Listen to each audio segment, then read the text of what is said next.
سرودی کوردستان لە ڕاپەڕینی نان و ئازادیدا. لە دڵی چیاکانەوە، لە نانی وشکی خوانەکانەوە، لە دەستە قەڵەوشاوەکان و پرچە پەرێشانەکانی ژنانی ڕاساوەوە، سرودێک بەرزە بێتەوە. نان بۆ ژیان نەک بۆ ماندنەوە، کار بۆ کەرامەت نەک بۆ کۆلایەتی، ئازادی بۆ هەناسەدانی بێترس. کوردستان وشیارە لەگەڵ هەموو ئازارکێشانی ئەم خاکەدا نەک بەجیا، نەک تەنیا، بەڵکو ئەڵقەیەکە لە زەنجیرەی یەکڕێزی.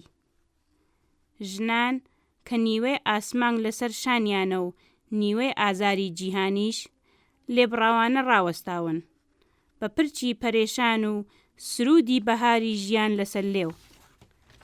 کرێکاران کە چەرخەکان بە هەوڵی ئەوان دەسۆڕێتەوە، دەستە بە دەستە ڕادەپەڕێن بەرانبەر ستەم. لاوان کە داهاتوو لە دڵی تاریکیەوە بانگ دەکەن، ڕازی نابن تا سپەی ڕۆژیان بفرۆشرێت.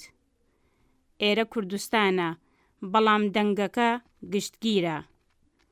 لە کۆڵانەوە بۆ کارگا، لە ماڵەوە بۆ شەقام، لە ژنەوە بۆ ژیان، لە نانەوە بۆ ئازادی.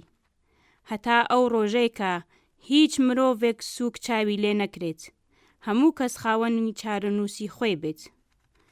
نان، کار، ئازادی، ژن، ژیان، ئازادی. ئەم سرودە سرودی ئێمەیە، سرودی گەل. ئەم سرودە بە هێز و جوانی دەنگی خەباتێکی کۆمەڵایەتی دەردەبڕێ، خەباتێک کە تەنها بۆ کوردستان نییە، بەڵکو بۆ هەموو ئازارکێشانی ئەم خاکەیە. نان، کار، ئازادی، ژن، ژیان، ئازادی.